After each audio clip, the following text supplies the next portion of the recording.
اعوذ باللہ السمیع العلیم من الشیطان الرجیم بسم اللہ الرحمن الرحیم وبہ نستعین انہ خیر ناصر و معین وصلی اللہ علی سیدنا محمد وآلہ الطیبین الطاہرین۔ عزیزان گرامی سامعین محترم، السلام علیکم ورحمۃ اللہ وبرکاتہ۔ جیسے کہ ہم نے آپ کی خدمت میں پہلے عرض کیا کہ محرم کے پہلے دن سے لے کر تو 10ویں دن تک ہماری یہ کوشش رہے گی کہ دعائے عرفہ امام حسین ابن علی علیہ السلام کا شرح اور ترجمہ آپ کی خدمت میں پیش کریں۔ اس حوالے سے ہمارا یہ جو پہلا لیکچر ہے وہ ایک مقدمہ ہے اس کام کا، تاکہ اگر ہمیں بہتر سمجھ آ جائے کہ اس کام کی کیا ضرورت ہے اور اس کام کی کیا اہمیت ہے، تو ہمارا دل اس کام میں مزید انوالو ہوگا اور ہم مزید دقت کے ساتھ، ہم مزید حوصلے اور تدبر کے ساتھ امام حسین ابن علی علیہ السلام کی اس عظیم دعا کا محرم کے ان 10 دنوں میں مطالعہ کریں گے۔ عزیزان گرامی، محرم کے شروع ہونے کے ساتھ ہی کرۂ ارض پر ایک خاص گروہ ہے جن کی دلوں کی کیفیت اور زندگی کی کیفیت تبدیل ہو جاتی ہے۔ اس گروہ کا کسی خاص مذہب اور دین سے تعلق نہیں ہے، بلکہ ہر دین اور ہر مذہب میں کچھ ایسے لوگ پائے جاتے ہیں کہ جو اس تبدیلی کا محرم کے شروع ہونے سے احساس کرتے ہیں۔ اب ان میں سے کچھ ایسے ہوتے ہیں جو اپنے عمل کے ذریعے اس تبدیلی اور اس احساس کا مظاہرہ کرتے ہیں، اور کچھ صرف اپنے دلوں تک اس بات کو محدود رکھتے ہیں۔ یہ مختلف انداز میں اظہار ہے اس تبدیلی کا۔ اس تبدیلی اور تغیر کی وجہ کو اگر ہم جاننا چاہیں تو یہ وہ واقعہ ہے جو رسول اکرم صلی اللہ علیہ وآلہ وسلم کے گھرانے کے ساتھ ان چند دنوں میں پیش آیا۔ ایک مثال کیونکہ اس وقت ہمارے ذہنوں میں بہت واضح ہے تو وہ اس بات کو واضح کر دے گی کہ کووڈ جب سے شروع ہوا ہے تو ہم سنتے ہیں کہ مختلف گھرانوں میں مختلف مشکلات پیش آتی ہیں اور لوگ اس بیماری کے شکار ہوتے ہیں، اور جیسے ہی خبر آتی ہے تو کوئی غیر ہی کیوں نہ ہو ہمارا دل تڑپنے لگتا ہے اور ہم اس کے لیے دعا کرتے ہیں اور ہم چاہتے ہیں کہ وہ جلد از جلد بہتر ہو جائے۔ اور اگر یہ شخص ہمارا کوئی قریب ہو، کوئی عزیز ہو جسے ہم جانتے ہیں، تو ہمارا دل مزید تڑپتا ہے اور ہم اور بھی بے چینی کے ساتھ پروردگار متعال کے بارگاہ میں دعا کرتے ہیں اور ہمارے دل میں غم و افسوس ہوتا ہے۔ عزیزان گرامی، یہ غم و افسوس معاشرہ سمجھ لیتا ہے، یہ دل کی کیفیت کا تبدیل ہونا سمجھ لیتا ہے معاشرہ، تو اسے پھر محرم کے ان چند دنوں میں دلوں کی تبدیلی کی وجہ کو سمجھنے میں دشواری نہیں ہونی چاہیے، کیونکہ سوال یہ ہے کہ کیا رسول اور آل رسول سے زیادہ ہماری نظروں میں کوئی عزیز ہے؟ کیا کوئی بھی مسلمان پیغمبر صلی اللہ علیہ وآلہ وسلم اور ان کے گھرانے سے زیادہ کسی سے پیار کر سکتا ہے؟ وہ گھرانہ کہ جس پر اگر درود و سلام نہ بھیجا جائے تو نماز بھی قبول نہیں ہوگی۔ اب دوسرا سوال یہ ہے کہ اب اگر ہمیں خبر مل جائے کہ ہمارے پیارے نبی کی اولاد مشکل میں ہے، یا خبر ملے کہ ان پر پانی کی پابندی لگا دی گئی ہے، یا انہیں بہت جلد شدید پیاس میں شہید کر دیا جائے گا، یا ہمیں خبر ملے کہ نبی کے خاندان کے خواتین اور بچوں کو اسیر بنا کر شدید تکلیفوں کے عالم میں شہر شہر گھمایا جائے گا، تو کیا ممکن ہے کہ ہمارے دل نہ تڑپیں؟ کیا ممکن ہے کہ ہم پریشانی کا اظہار نہ کریں اور ہمارے دل بے چین نہ ہو؟ عزیزان محترم، یہاں پر شاید کوئی ہمیں جواب دے کہ دیکھیے یہ جو واقعہ پیش آیا یہ بہت پرانا واقعہ ہے، حسین شہید ہو چکے اور سالوں سال پہلے یہ واقعہ پیش آیا اور اب ختم ہو گیا۔ ہم جب کسی عزیز کے لیے روتے ہیں تو وہ حالیہ میں پیش آ رہا ہوتا ہے، اس کے ساتھ وہ عزیز شاید زندہ ہوتا ہے یا ابھی اس کا انتقال ہوا ہوتا ہے، تو ہم کیسے ان دونوں کا مقایسہ کر سکتے ہیں؟ یہاں پر جو اہل علم قرآن مجید پڑھتے ہیں اور قرآن مجید کی آیتوں پر عبور رکھتے ہیں تو وہ کہیں گے کہ اے شخص، کیا تو نے سورہ بقرہ کی آیت نمبر 157 نہیں پڑھی کہ وَلَا تَقُولُوا لِمَنْ يُقْتَلُ فِي سَبِيلِ اللَّهِ أَمْوَاتٌ بَلْ أَحْيَاءٌ وَلَا تَشْعُرُونَ؟ اور ان لوگوں کو جو ہمارے راہ میں شہید ہو گئے، مارے گئے، انہیں ہرگز مردہ نہ سمجھنا، بلکہ وہ زندہ ہیں، لیکن تم اس بات کا شعور نہیں رکھتے۔ ہاں عزیزان گرامی، اگر حسین زندہ ہیں تو حسین کی قربانی بھی اب تک زندہ ہے، اور اسی وجہ سے ہمارے دلوں کی کیفیت ان دنوں میں تبدیل ہو جاتی ہے، کیونکہ ہم خدا کے راہ میں شہید ہو کر ابدی حیات پا کر ہمیشہ کے لیے زندہ رہنے والے امام کی یاد کو تازہ کرتے ہیں، اور ہم ایسے امام کی پیروی کرتے ہیں۔ یہ ہیں سید الشہداء اور حسین ابن علی علیہ السلام۔ عزیزان گرامی، ہاں اظہار عقیدت اور محبت ہر شخص کا مختلف طریقے سے انجام پا سکتا ہے، اور اس پر مختلف ڈسکشنز ہو سکتی ہیں اور گفتگو کی جا سکتی ہے کہ کون سا راستہ اپنے محبت کے اظہار کے لیے بہتر ہے اور کون سا اظہار عقیدت کا راستہ مناسب نہیں ہے۔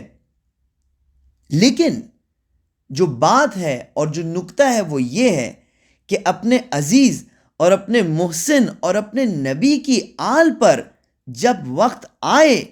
تو کسی کو یہ حق نہیں حاصل ہے کہ ان کے عاشقوں کے غم و اندوہ و پریشانیوں، ماتم و گریہ و زاری پر اعتراض کرے۔ جی عزیزان محترم، جیسے کہ ہم نے آپ کی خدمت میں کہا، اظہار عقیدت کے مختلف راستے ہیں، اور جس اظہار عقیدت کے راستے کی نشاندہی کی کوشش ہم نے ان ریکارڈنگز میں کرنا چاہی ہے، ابا عبداللہ الحسین علیہ السلام کے جس راستے سے ہم نے یاد منانا چاہی ہے اور ان کے مقصد اور ہدف کو روشن کرنا چاہا ہے، وہ راستہ ہے ابا عبداللہ الحسین علیہ السلام کے الفاظ کا مطالعہ، اور جن الفاظ کا ہم نے اس مطالعے کے لیے چناؤ کیا ہے وہ ہے دعائے امام حسین ابن علی علیہ السلام در روز عرفہ، جس دعا کے سند کے ڈھونڈنے کی ضرورت نہیں ہے، اگرچہ کہ محکم ترین اسناد موجود ہیں، لیکن دعا کا لب و لہجہ اس بات کو بیان کرتا ہے کہ یہ دعا اگر کسی نے پروردگار متعال کے بارگاہ میں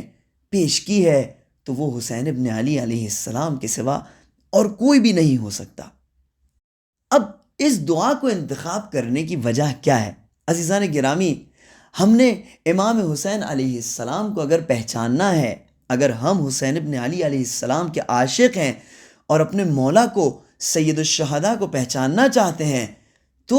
سب سے پہلے ہمیں یہ دیکھنا ہے کہ خود سید الشہداء کس کے عاشق ہیں، وہ کون سی ذات ہے کہ جس سے سید الشہداء اتنی محبت کرتے ہیں کہ جب تمام تکلیف اور مشقت کے عالم میں اپنے آپ کو اس ہستی کی نگاہ میں پاتے ہیں تو فرماتے ہیں کہ رضن بقضائہ وتسلیما لامرک۔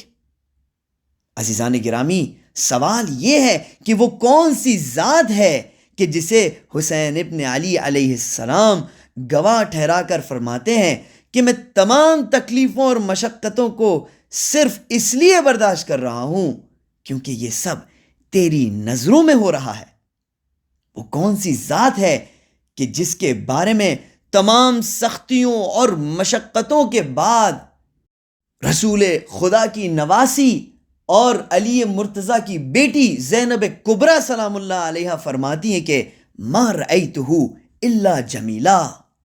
عزیزان گرامی، وہ کون سی ذات ہے کہ جس کے محبت میں قیام حسینی سے شب عاشور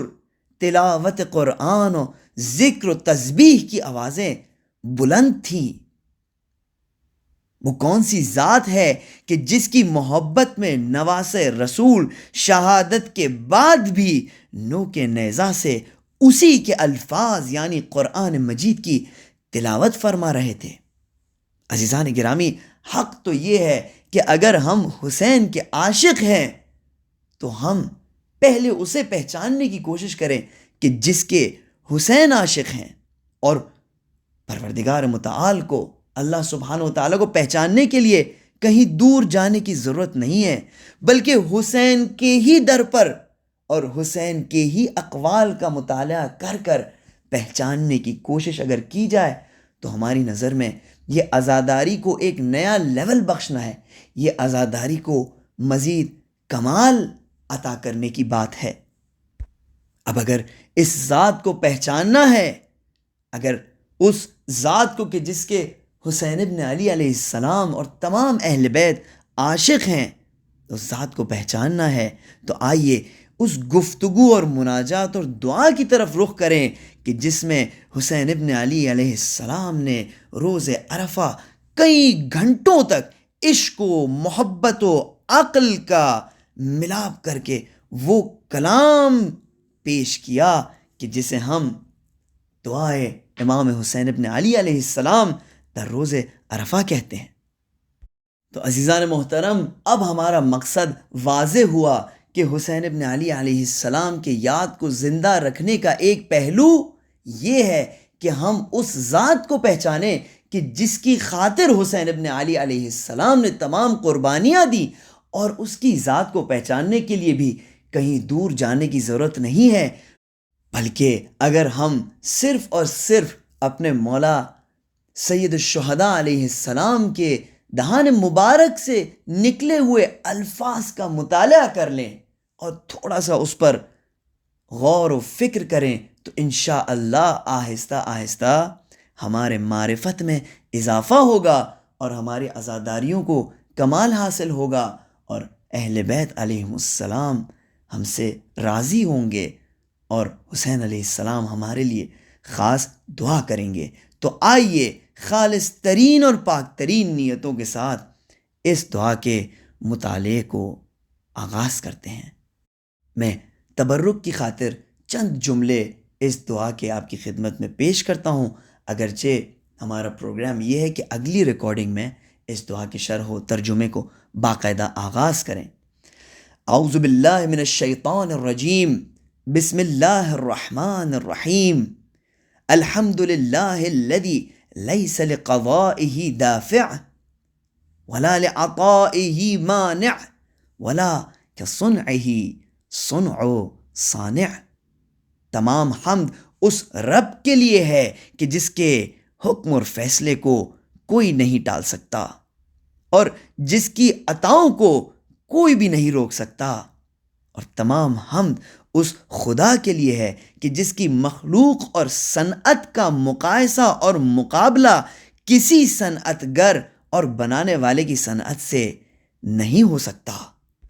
عزیزان محترم، اسی کے ساتھ ہماری مقدماتی گفتگو ختم ہوا چاہتی ہے۔ امید ہے کہ ہم اور آپ مل کر اس سفر عشق میں پروردگار متعال کی شناخت کے لیے امام حسین ابن علی علیہ السلام کی اس عظیم دعا کا مطالعہ کر سکیں اور ایک دوسرے کا اس عظیم امر میں ساتھ دیں۔ اللہم اجعل محیانا محیا محمد وآل محمد ومماتنا ممات محمد وآل محمد۔ سبحان ربک رب العزت عما یصفون وسلام علی المرسلین والحمد للہ رب العالمین۔ والسلام علیکم ورحمۃ اللہ وبرکاتہ۔